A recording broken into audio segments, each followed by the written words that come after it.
Hey, Senda. Hey, Phil. Would you like to play a collaborative story game? Yes. But always. wait, there's more. What? Would you like to play that same collaborative story game without a GM?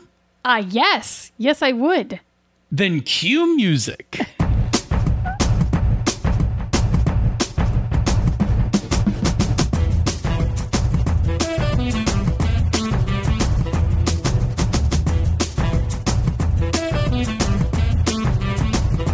And welcome to another fine episode of Panda's Talking Games.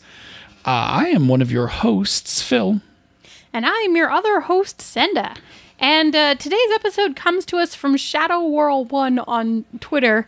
Still a Twitter handle I have to focus very hard on pronouncing. Because there's a lot of sounds. ShadowWhirl1. Okay, but we got it this time, so we're good. Okay. Who asked, late to the party on this one, but what about games like For the Queen and Microscope, collaborative games that build stories without a GM? What are some that you like that may be obscure, and what draws you to them when you run across them? I don't know if we have any obscure ones, but... I do. Okay. But we definitely are going to name some today. I mean, they're not obscure to you and me because I've already talked about them a bunch, probably. Yeah, that's fair. But we are going to unpack this a little with a little bit of definition. We're going to talk about kind of like what you can expect out of these types of games. We're going to list a bunch of games. And then we're going to kind of cap off. We're going to, I guess I shouldn't say cap it off yet. We're going to talk about how to get the most out of these games with a couple tips. And then we'll talk about a couple uses, like where can you fit these games in your gaming life, right? yes. All right.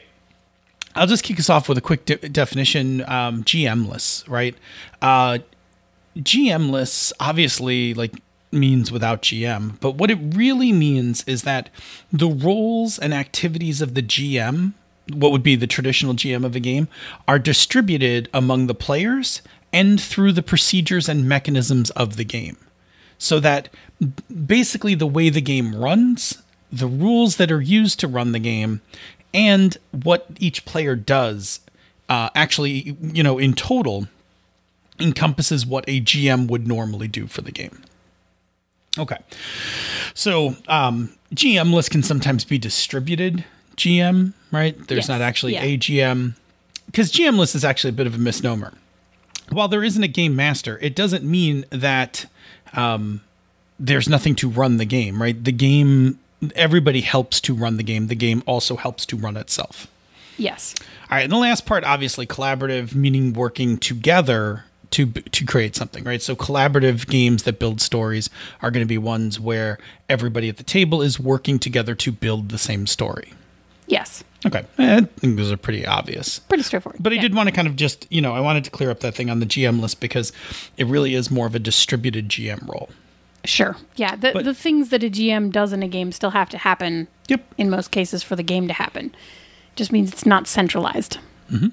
So, Senda, what are some of the features of these types of games? Like, if somebody has never played one of these, what should one expect?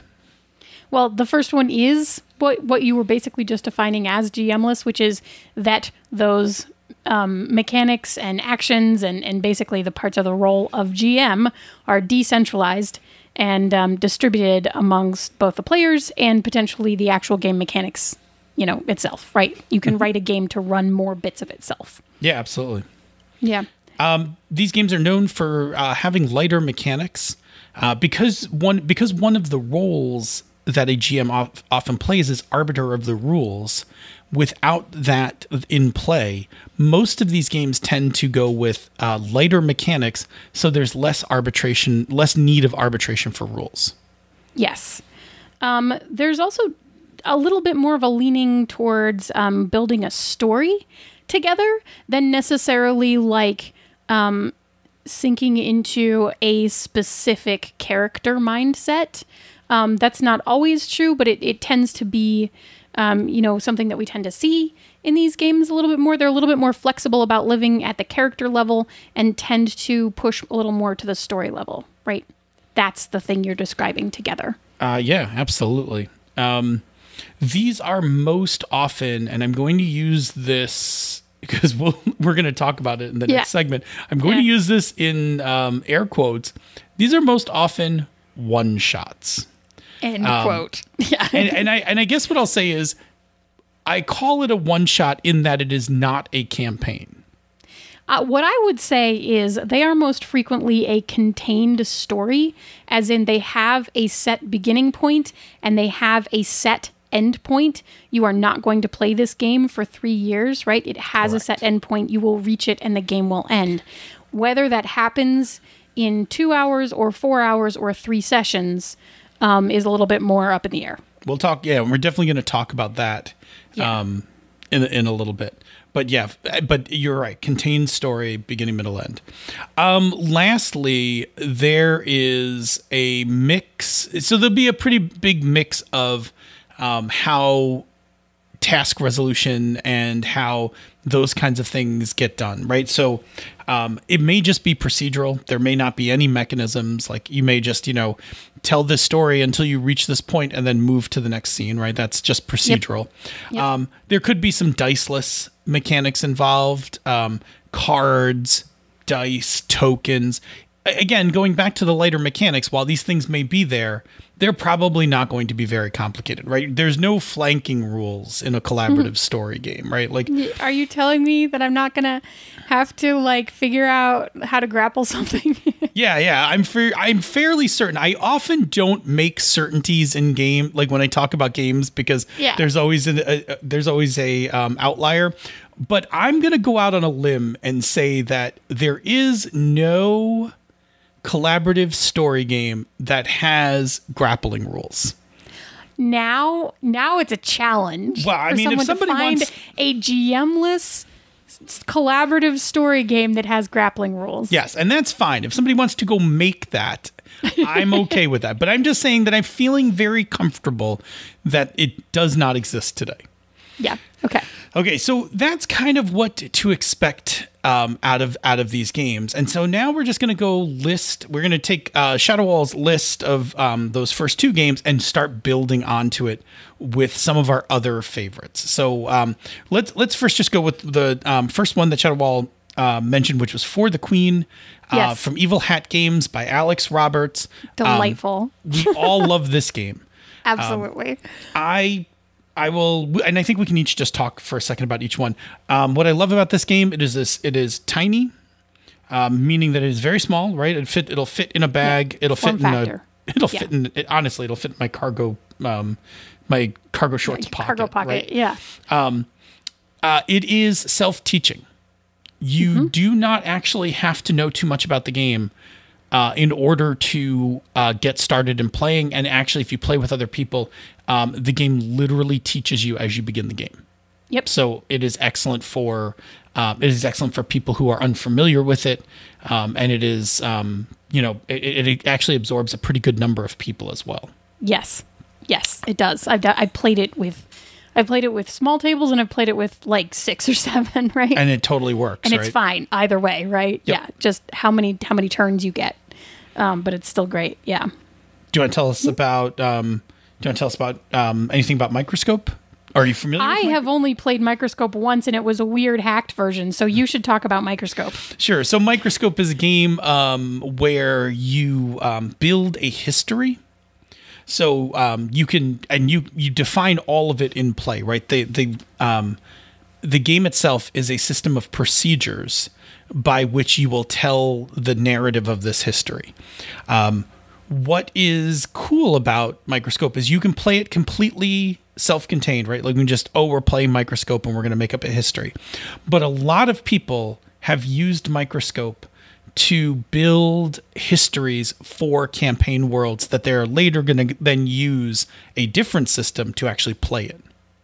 Yeah, so that's how I've actually done it, but probably the even sheared down from the actual rules version, which is we used it to bridge the gap from our original Tales from the Loop game into our continuation. So when we went from the 80s, where we had left our kids in the 80s, and jumped to the mid-90s, we used Microscope to fill in the history of what had happened there. And we just laid out like real events that had happened. And then we filled in our world and our character events that had happened on that timeline, which is pretty cool. Yeah, it's fantastic. It is absolutely, it's a great structured system for creating histories. So that is what it does. Okay, next one I'm going to talk about was actually my entry point into story games. Yeah. The first edition was my entry point into story games, and was actually a game changer for me in terms of what I like in gaming and things like that. And that is Fiasco. I don't think that you're alone in that. I think it was that game for a lot of people because it was a big one. Like it was the first one that really penetrated the market. I will just say that, right? I was very fortunate in that I got an early copy to review for Gnome Stew. So much like you, who got the early copy of the second edition, I actually did one of the early reviews for Fiasco when the first edition published. Now, I will say this: there is a big difference between first edition Fiasco and second. First edition Fiasco is very much a pile of dice, a handful of index cards, some printed out playbooks, and then the rules.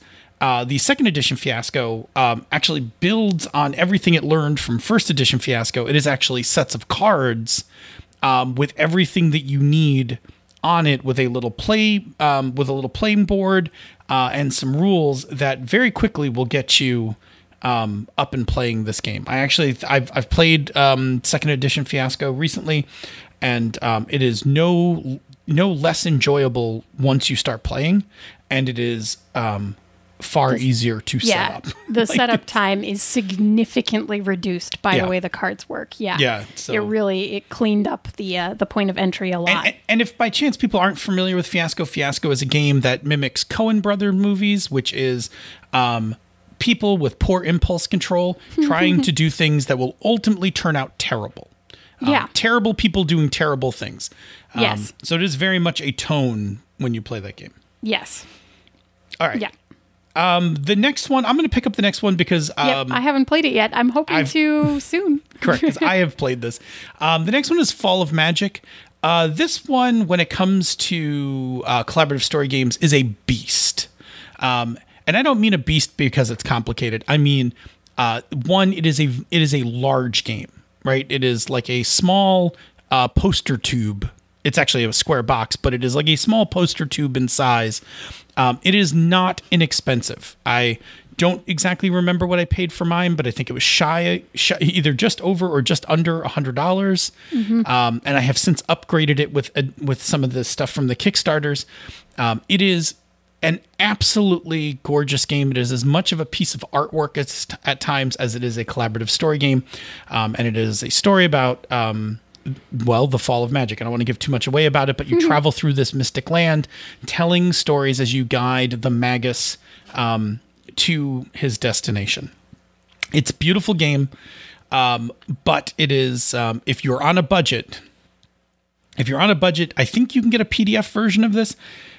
You would probably, if you're on a budget, stay away from the physical version of this game. If you have some money and you're looking for something nice to add to your collection, I can't recommend Fall of Magic enough. I will also say, don't buy it at a convention. I bought my copy at Gen Con and had to haul it around in my bag. It was like sticking up out of the top. Like it didn't fit. There was like 6 inches bonking the back of your head. Correct. It is it is much nicer on top of my bookcase than it is stuffed in my backpack walking around the con. It's a good one to, if you're at a con, like get it and take it right to your car/room.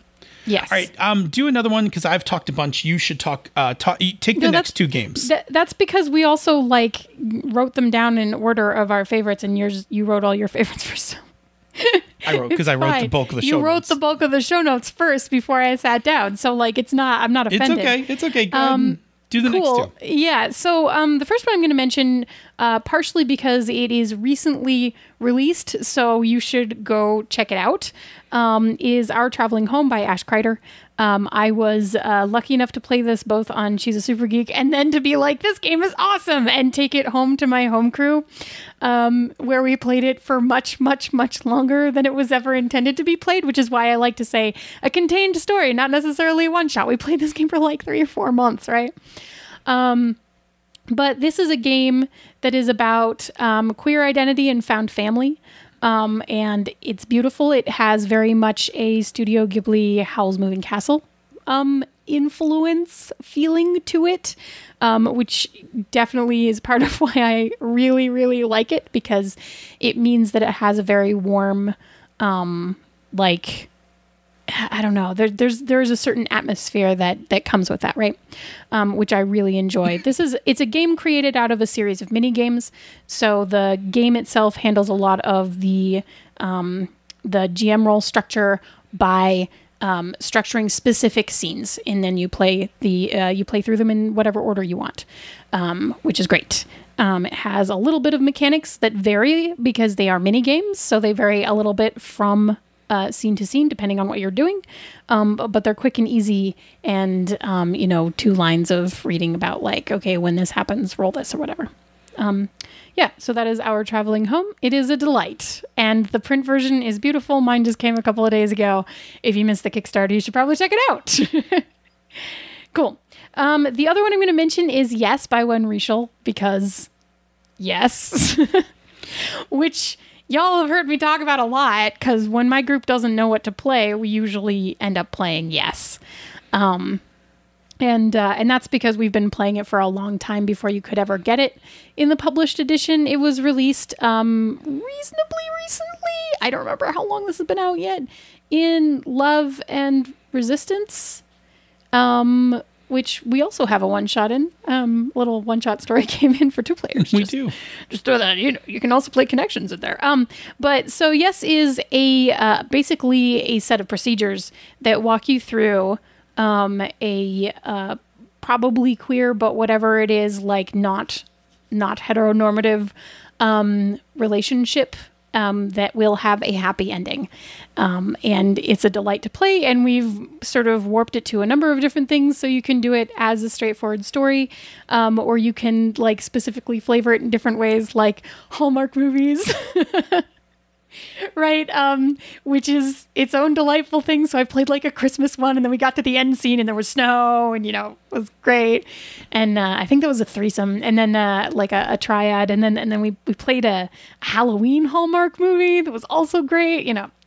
It's delightful. But in terms of story building, it's a procedural game that walks you through a set of scenes with like flash forward remembered interview moments in between to help kind of have get some of the emotional stuff from the characters on the table. And one of the really specifically interesting things about that game is the one rule really is that you can't play the same character for more than one scene in a row. So you're like passing around characters, which is really neat and great, and I like it. Also the scene structure, the procedural part, and chef's kiss.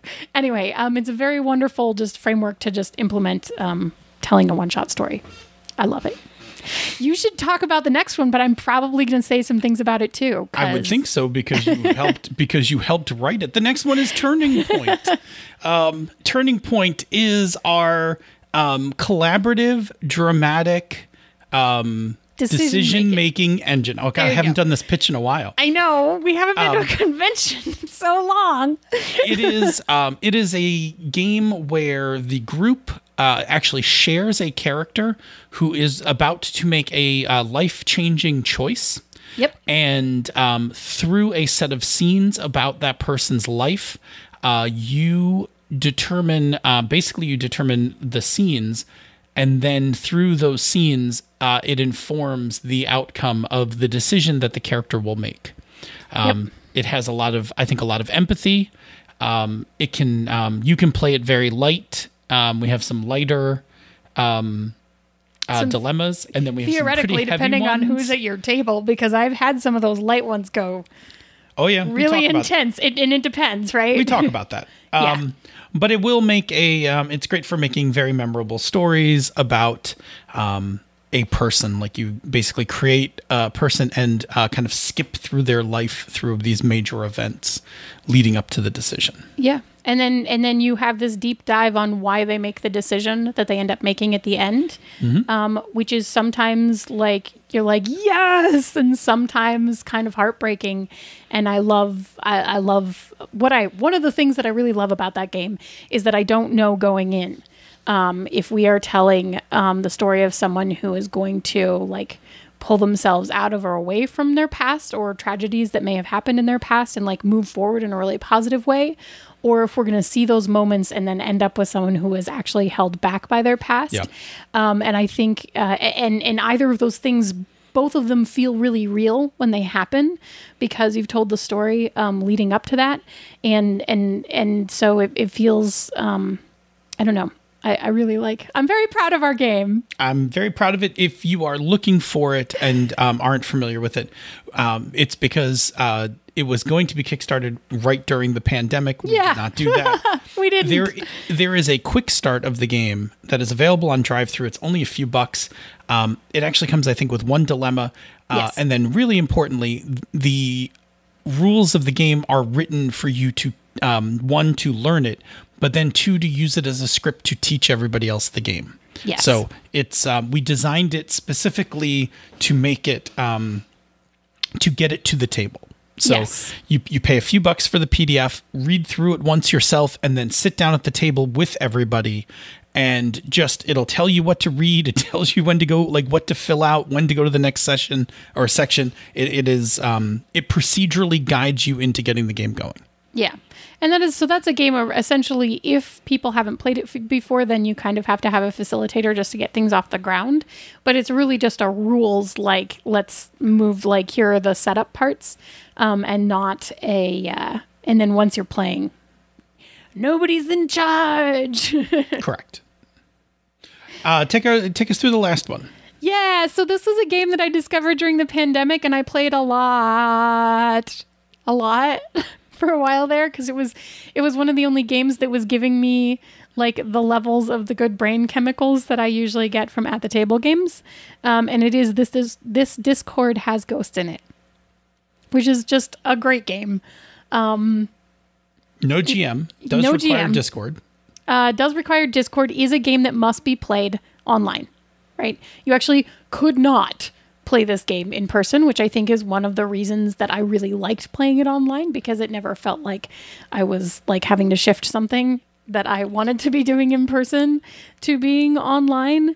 So it was a delightful find as I was looking for stuff at the beginning of the pandemic to play that would make that shift reasonably seamless. And the thing about it that I just think is brilliant is the way that it specifically uses the disconnect between audio communication and text-based / visual communication, in that your ghost hunters can only talk and your ghosts can only like basically do chat stuff, right? So they can type and they can drop GIFs, pictures, whatever into the chat. And that disconnect is both interesting and makes that conversation feel eerie in a really interesting way, because it feels like there's a barrier to communication, right? Which is just kind of fascinating. So I had a really great time playing that game a lot. I think I played it like 7 or 8 times in just a couple months. You did. I did. I played it a lot. Let me just say, if you are, if you're not going to be able to play in person, right? You either primarily play online or the pandemic flares up or something. Let me touch on a few things. For the Queen has a visual tabletop component. Yep. For sure, Fiasco does as well for Roll20. Roll20. I'm pretty sure Fall of Magic has everything you need to play online. So does the sequel, actually, although I haven't played it. Okay. That's good to know. Microscope, you actually you'll be able to play it on a tabletop. It requires basically index cards. It's like you could play it on a VTT. Turning Point can also be played. Turning Point can be played online. We actually have a keeper following the Gauntlet guidelines. We have a keeper for Turning Point that you can use to actually facilitate playing the game online. It actually does a bunch of the math for you and stuff like that. But even if you didn't, it's pretty easy to play online as well. Can I mention one more game that I didn't write down in the notes? Of course. That was the whole purpose of this section. I know, but I knew I was going to remember things when we started talking. And this one is interesting because I think a lot of the ones that we've mentioned have been both lighter in terms of mechanics and lighter emotionally. There is a lot of potential in this particular style and genre of game to go not light on the emotional front. And so I do have to mention Red Carnations on a Black Grave, right? By Is it GMless? Isn't it though? I don't remember. I will look. Go ahead and keep talking about it. Am I misremembering how it plays? Well, no, because I just not remembering if it was facilitated or GM. I think it was facilitated because the deck of cards is what tells you what happens. 100% correct. Yeah. So I don't feel You're like fine. Keep talking. Okay, I'm going to keep going. So Red Carnations on a Black Grave is about an uprising in France that got squashed in a really horrible, deadly way. It's very intense. It starts extremely hopeful and then it goes very dark. It's a story about the Paris Commune. Yes. Yep.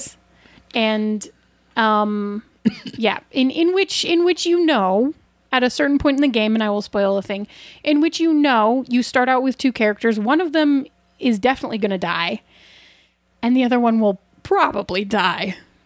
Okay, so I just quickly popped open the rules. Yes, there is not a GM, but there is a need for a facilitator. Okay, and to be clear, because Turning Point also has a need for a particular role called the first player. Yeah.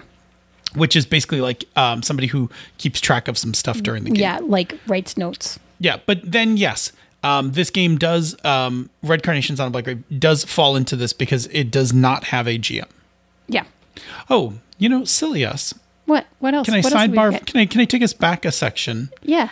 One of the other qualities of these games, because they have a distributed GM role, yeah, they require no prep. Oh yeah, yeah. Which is great. Which is part of the reason that we love them. That's a big, huge thing. I know, and it seems silly because we talked about the distributed GM role, but that's actually probably something that's worth saying is that these games are designed for everybody to come together, open up the game, and kind of get it to the table. Play, right? And not have to do anything. Yeah. Right. It doesn't expect somebody to actually put the game together and bring it. Like when you, even if you're facilitating Turning Point, everything still happens at the table. One person kind of guides you through it. Right. One person has to track the numbers, basically. Yep. Okay. Yeah. Good. All right. So let's talk about getting the most out of these games, right? What like if you're playing one of these, what are some of our tips? We have a few about really getting the most out of these. I'm going to go first, and we're just going to ping pong this down the list. Are you good with that? Yep. Okay. Sounds great. I will say that for all these games, while you can just bring them to the table, it always helps if somebody has read the rules first. Like you can sit down for many of these games and be like, okay, let's read through the rules and figure out how to play. I've done it. Sure, I've done it too. It just works better if like you buy the game. Like, let's say you buy Fiasco. If you just go read the rules for Fiasco, watch a stream of somebody playing it or listen to an AP, whatever, it doesn't matter. But if you learn it, then when you get to the table, having one person who knows how to play the game greatly speeds up getting the game started. Yeah, and smooths the game, like the game flow, because somebody's like, oh, I know what happens here, that kind of thing. And even if you don't have it memorized, like the last time I played Fiasco, like I quick read through the rules, and then like during play, like when we got to the twist, I was like, wait, hang on. I just opened the rule book real quick to where the twist was, reread it, and was like, okay, this is what we're doing. Yeah. Now, I will say that For the Queen is the one game you could probably get away with not doing this for. But even then, if somebody has played For the Queen, when you sit down at the table, it even goes smoother. Yeah. But it is not a requirement. Yeah. Not a requirement. We're talking about how to get the most out of these games. Yep. And that's my tip to you. It is a good tip. It is a tip that I have ignored many times and then frantically tried to read so that I could get something. You don't have to prep any material for it, but be familiar with the procedures, the flow of play, and things like that. Yeah.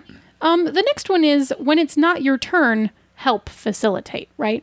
And that means different things in different games. One thing that it definitely always means in these games and honestly in all games, but like really in these ones, is active listening, right?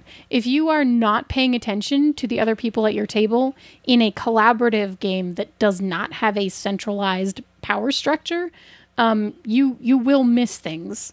And if you miss things, it will, make the story weird, or people will be like, what do you mean? We're not even in that location anymore, whatever it is, right? So it's very important for these games, especially, that you are all sitting, engaged, and listening to each other. You know what's going on, right? So that you can continue to build off of what's happening. Yeah, absolutely. And again, on the facilitation side, if you can...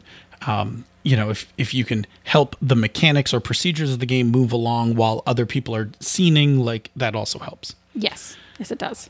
All right, my next tip is pay attention to the length of your scenes/turns.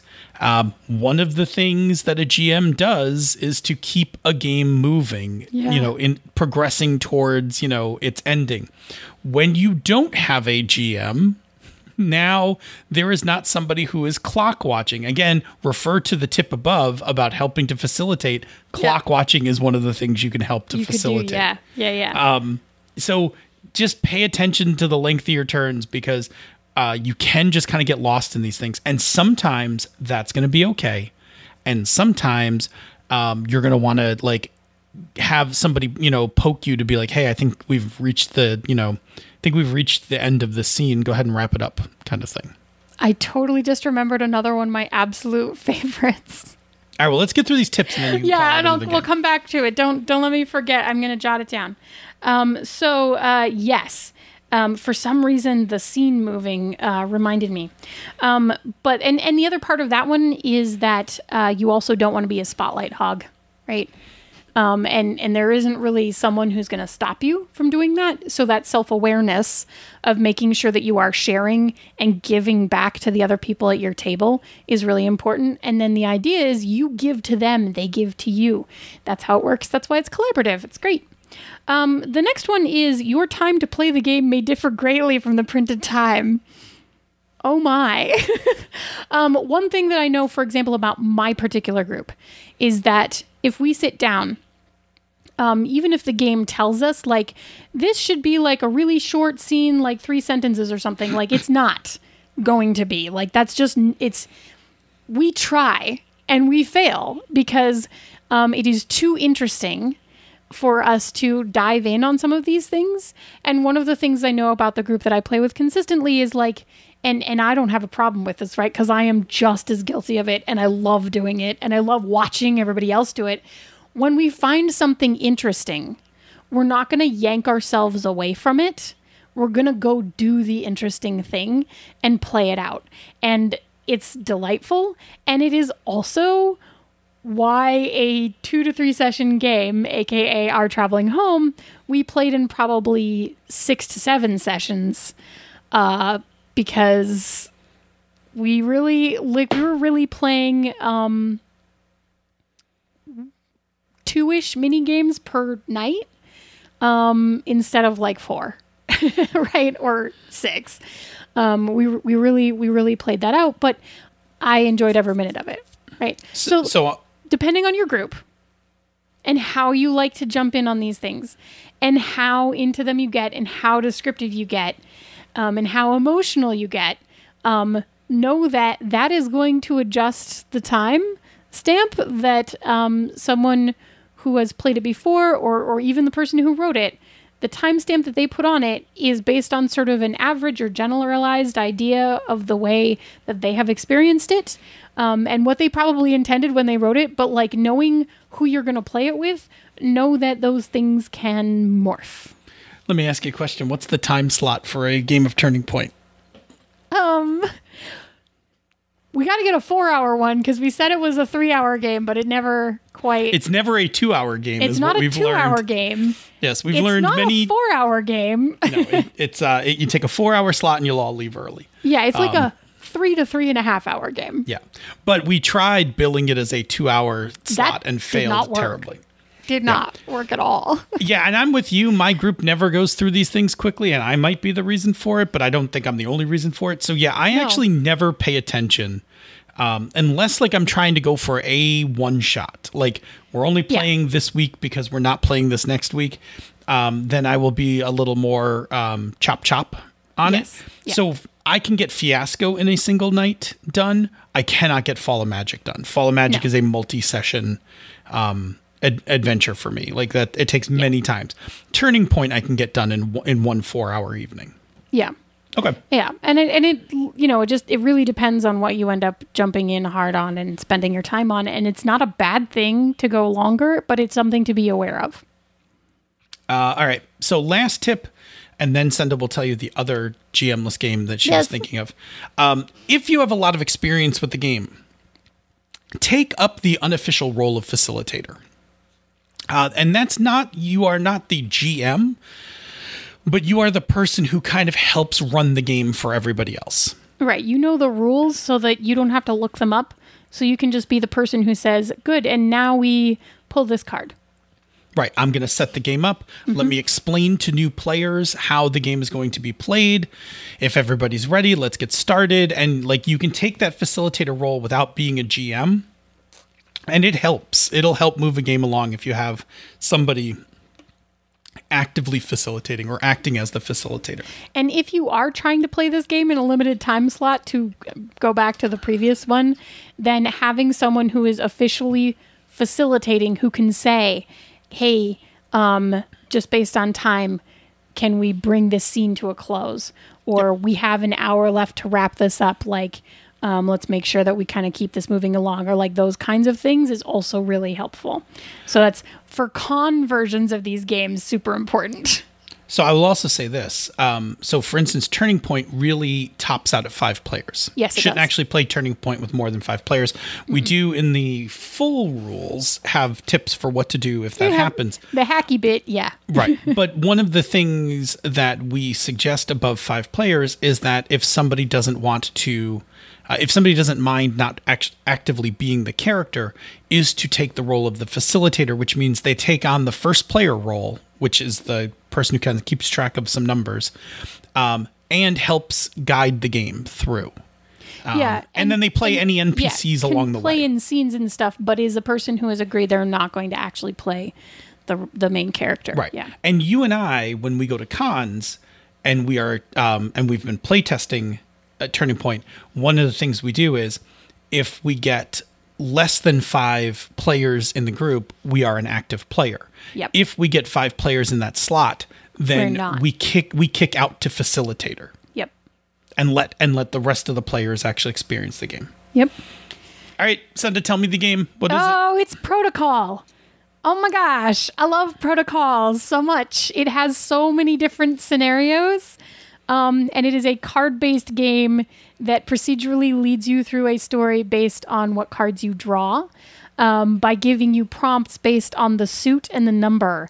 And I love it. And so you get different sets for Protocol. The one that's just coming to mind right now, because it's the one that I played with you, and has involves the cheese stories from QCC a couple years ago.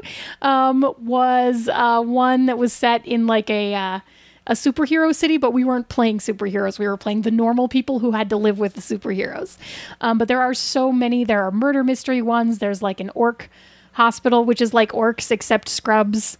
Gosh, I can't even remember. I know Wen wrote a really delightful one that's the Fall of Atlantis, which I played a lot of them. There's getting stuck in a storm in an isolated cabin with ghosts. Westerns. There's so many different ones, and it's so great because once you know how the rules work, which is pretty straightforward, it's a bunch of just lists of cross-referencing suit and number. Once you kind of just know how that goes and how the scene procedural part works, you can just pick up any of the like basically playbooks for this game. Just like here's a protocol thing. Like we're gonna sit down and play protocol. I brought 4 stories. Which one are you guys into tonight? There was a fantastic one I played with Schmitty at GatorCon. That was the aging rock band. We were on our final tour, and things went horribly. It was great. So, Protocol. I have not actually played that in a while because I have played it generally in person, but I really enjoy that game also. And there's just so many different play sets for that game. It's really flexible. I'm a fan. Yeah, Sorry, absolutely. That was the one I forgot. Perfect. Good. Okay, so before we wrap up this segment, let's talk about a few uses for these games. And again, we're gonna ping pong through these like we do. Yes. So I'll kick off the first one. The first one is play these games because they are just fun to play. They're super fun. They're some Right. of my favorites, really. Absolutely. You don't need a special reason to play these games, but we're going to talk about some other places where they're useful, but just play them. Just go and play them. They're good. They're good games. They're really great. Just in general, I love them. What's another place where these games fit in nicely? Blown sessions, right? So when somebody can't make it or something happens, you have a different crew, whatever it is, slotting one of these in as an actual one-shot is a great way to still get to play a game and to get to play a game that moves, quickly because you don't have that prep time or any of that kind of stuff. You don't have to plan for it. This is where we get into my crew uses Yes a lot to fill these sessions and tends to do things like flashbacks so we can even connect to the original game, which is also delightful. So you can get really creative with these. You can connect them to the game if you want to. You certainly don't have to. You can just sit down and play a fun game together and still have a great night. Yep, absolutely. Another one is these are really good games to intro people who want to or are curious about story games. Yeah. So if you got a bunch of people who've only played D&D and are like, oh, I'm kind of curious about what other games are there, what are other types of role-playing games, sliding Fiasco onto the table is a great way to be like, hey, let's play this game, right? It involves some role-playing. It's going to be a little different than you're used to, but most role players jump right into it. It's even a good way to get non-role players to play because there's not a lot of rules. And you're not going to be managing armor classes and hit points and things like that. So if it's somebody who's never really played a role-playing game, it's an easy way to kind of ease them into very light mechanics and, heavy on story. And then from there, you can take them wherever you want. I almost got my father to play For the Queen at Thanksgiving one year. For the Queen's really so easy to get people to play. So easy. The rest of us sat and played, and he was delighted to watch, but we couldn't get him to participate. But it was this close, which is closer than I've ever gotten. Which is before. very close for your dad. Significantly closer. Yes. And then of course there's always conventions, game days, and pickup games, right? So that might mean, in terms of conventions and game days, the thing that's great about these games is that many of them, especially if you do have a facilitator to keep the time clicking along, do fit beautifully into a standard slot, right? And they are self-contained. And then you've told a beautiful story with people. And I love them because facilitating is way less work than actually planning, prepping, and running a game with a GM. Yep. So I get to, as a person, put a game on a convention schedule that I want to facilitate, and I know I want to play that game. And then people sign up for it, and I am not the sole responsible person for making the game go and be fun. I'm just the person who said, I want to play this game. Everybody comes together and we play a game together.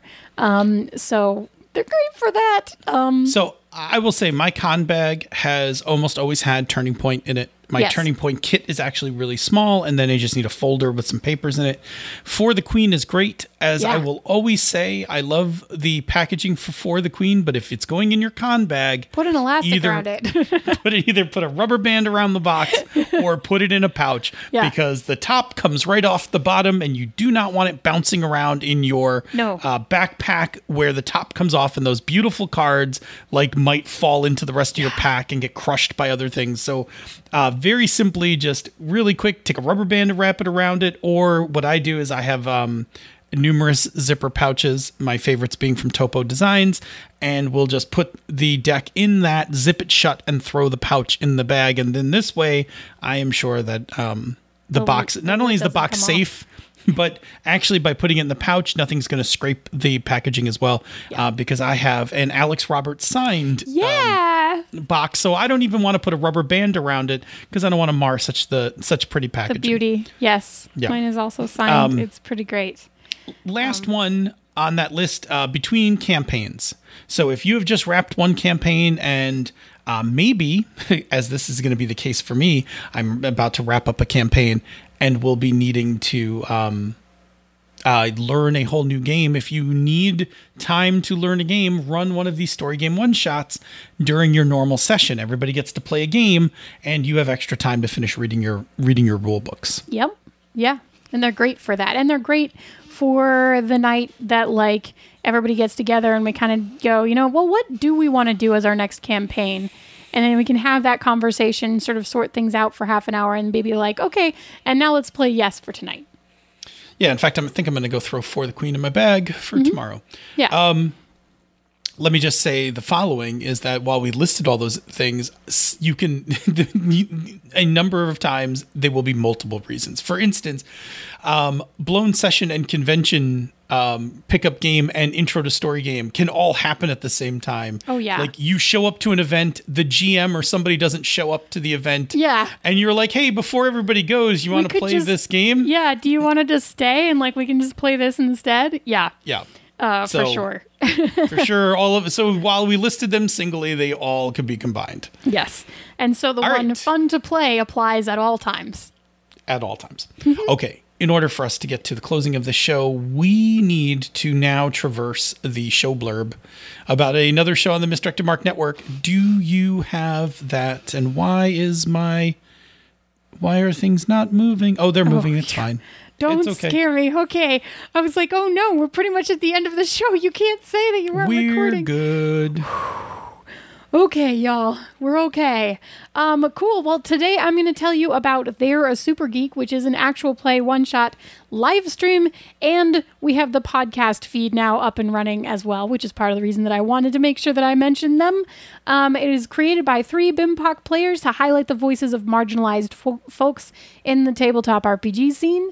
They feature gender marginalized GMs and a diverse rotating cast of characters, and they are live every other Thursday from 9 to 11 Eastern Time on the Misdirected Mark Twitch. And on the other Thursdays, the podcast version of the episode that they did live drops in the They're a Super Geek feed, which you should be able to get anywhere you like to get your podcasts. But let me know if you find a place that it's not, and I'll try to fix it and if you're looking for it. Yeah, and again, and I know I've said this a couple times before, I have some idea of what their games are, at least through October, I think, and they're fantastic, and their guests are really wonderful, so check that out.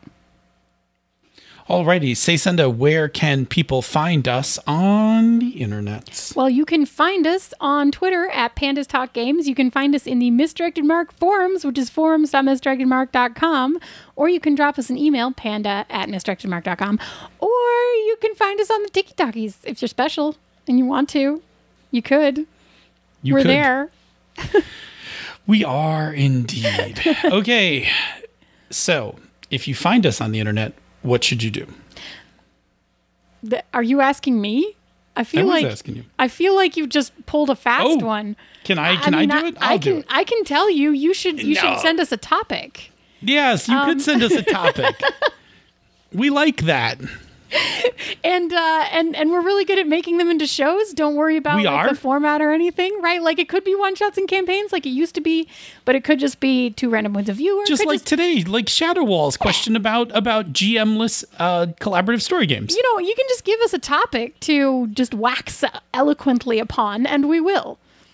Yes, we like to do that. Those things well. Yes, we pride ourselves that the vast majority of our topics are topics provided by our listeners and not things that we came up with ourselves. Although sometimes we are like, "Ooh, this is an interesting thing. We should just talk about it," and we'll slip them in, right? For the heck of it, we really like answering the questions or talking about the things that you're interested in listening, to us talk about. Because otherwise, we would just sit here and talk about the ditch lilies all day long. We're here to make more better games for you. More better games. We're here to make your games more better. More better, more fun. Exactly. Okay. If you like what we do here elsewhere on the Misdirected Mark Network, please consider supporting our Patreon campaign. Go to patreon.com/MMP. Patrons get access to the Panda Lounge. The Bamboo Lounge. God, I'm off today. Sorry. We'll talk about why I'm off in a second because I'm not used to recording in the daylight. I'm like a vampire. Pretty weird. The Bamboo Lounge, the outtakes from the Misdirected Mark. More importantly, you're going to get access to our Slack room, the Slack Room for Life, which is our Slack community. 100+ people, fantastic. Talk about role-playing games, current events, lots of cooking going on. We could do a Misdirected Mark Network cookbook. To be honest, we've talked about it before. There are a number of strong contenders in there. And on that note, one of our members, who's, not noted because they're a member of our Slack community, they just are, PK Sullivan, has just launched his YouTube channel, Breakfast for Pancakes. Yes. And has his first video on making the perfect fried egg. Yes. Which I watched. And also it used the making fried eggs is hard. Ouch. Ouch. Yeah. So quite good. Yeah. And really exciting to see PK making cooking videos. So we give an extra plug because PK is awesome and PK is a really good cook. So I'm super excited to see what future videos are coming. Yeah, so much congratulations, and probably go check out and subscribe to that channel. Mm-hmm. Yeah. Say, Senda, what other story game should I prepare in case no one wants to play For the Queen? We forgot a part. Damn it. Why did we forget? Oh. You can also leave us a rating or review on Apple Podcasts or the podcatcher of your choice. Every new review we get really does make people hopefully see the show more, which is great and makes us really happy. So thank you so much to everybody who already left a review, and thank you to everybody who's going to leave a review. We super duper appreciate them. Now you can ask me the question. What was the question? I'm telling you, boy, shake it up is what's happening here. I said, what other story game should I throw in my backpack for tomorrow in case people don't want to play For the Queen? Yeah, Protocol.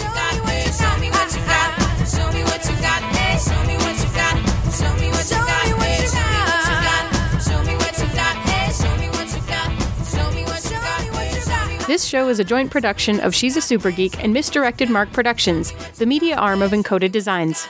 Show me what you got, eh? Show me what you got. Show me what you got, eh? Show me what you got. Show me what you got, eh? Show me what you got. Show me what you got, eh? Bloop. There we go. Hooray for waveforms. Check waveforms. Don't touch the mic. Yeah, do not. It's like a game of operation now. Yeah, it is with your mic. I'm worrying that I'm going to have to buy a new mic. Yeah, it could be the cord. I doubt it, but probably not. But those ATRs are known over time to the USB connection to get loose. Yeah, it's definitely acting like that. Well, it definitely is because it's only when I bump into it. Yeah, don't touch the mic. Don't touch the electric fence. Actually, it's don't whiz. Don't whiz on the electric fence. What? That's from Ren and Stimpy. You were probably too little. I was pretty little for that. I remember a couple of random Ren and Stimpy things, but my parents hated it. So it was not a thing that I got to turn on. It's very polarizing. Either parents thought it was hysterical because they were twisted and had very strange sense of humor, or they thought it was awful because it was hilariously irreverent, very bizarre. And pretty gross.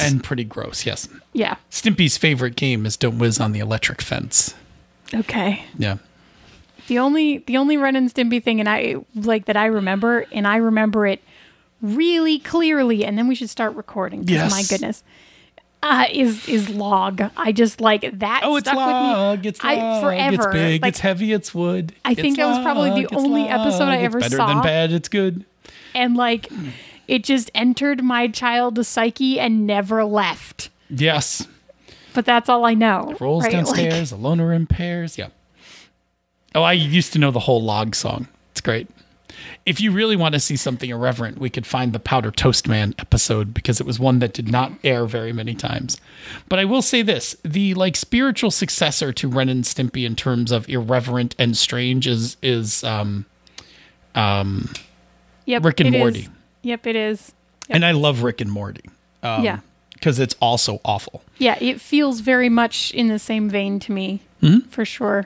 Let us move over to the show. Yeah. All right, you ready? Yes. It could have also been, do you feel like your game isn't collaborative enough? Do you feel like there's too much GM in your game? Ouch! There's gotta be a better way. I was also, the other one I was going to do was collaborative. GMing collaborative story games is hard. Ouch! There must be a better way. That's right. GMless collaborative story games. Oh my gosh! For the amazing low price of 3 installments of $199.99, you can get Anyway, are you ready? Yes.